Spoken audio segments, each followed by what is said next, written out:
Diego Simeone has such a fixed idea of what a number 9 should be. And it is essentially Diego Costa.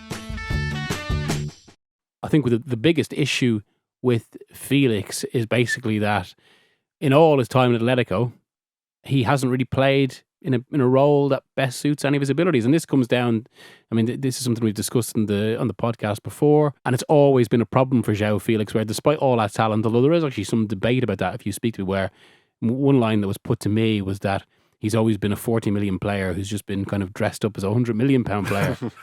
That's a Portuguese release clause for you. Yeah. But I suppose the major issue is that he's been playing. I mean, it's amazing to think of it now, but for a player, I mean, with the talent he had at that age, your choice at that point is probably pretty crucial, especially about the player you're going to be. And it's something that maybe we've seen, say, with Marcus Rashford, and that at just a certain point in his career, he was playing under a series of managers who didn't really have a defined role for him. So it's meant that he was in a situation where he didn't know exactly what he's going to be, and he's finally coming out of that.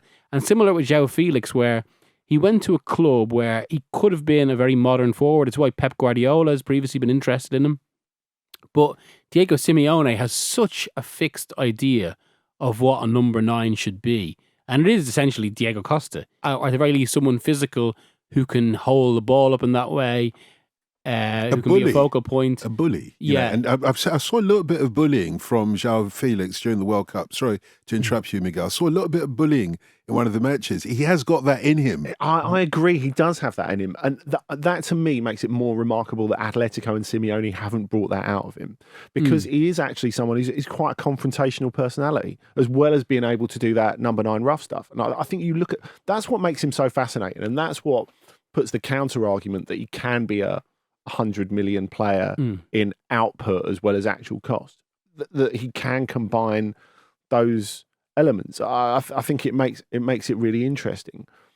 But Miguel's absolutely right about the fact that Atletico, I mean, it's something they've done with players time and time again. And at the back end of the Simeone period particularly, the fact that they've brought in talent that could evolve their game. Yeah. And they haven't let that talent evolve the game. They've tried to make it fit the system.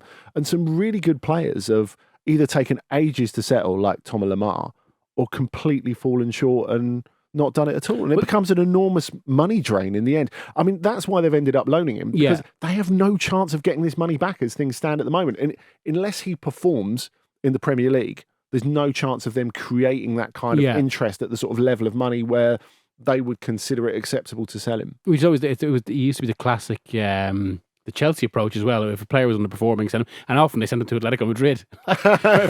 Fernando Torres meeting Alvaro Morata. So they've got.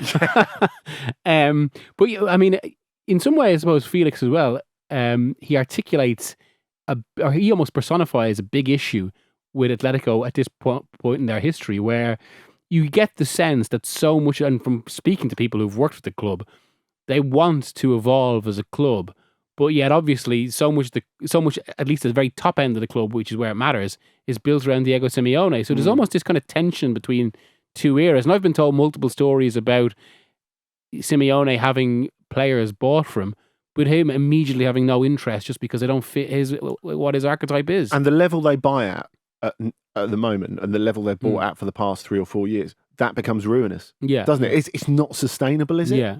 I don't think we can argue with the fact you've already alluded to, Miguel, that João Félix did not achieve or has not achieved his potential.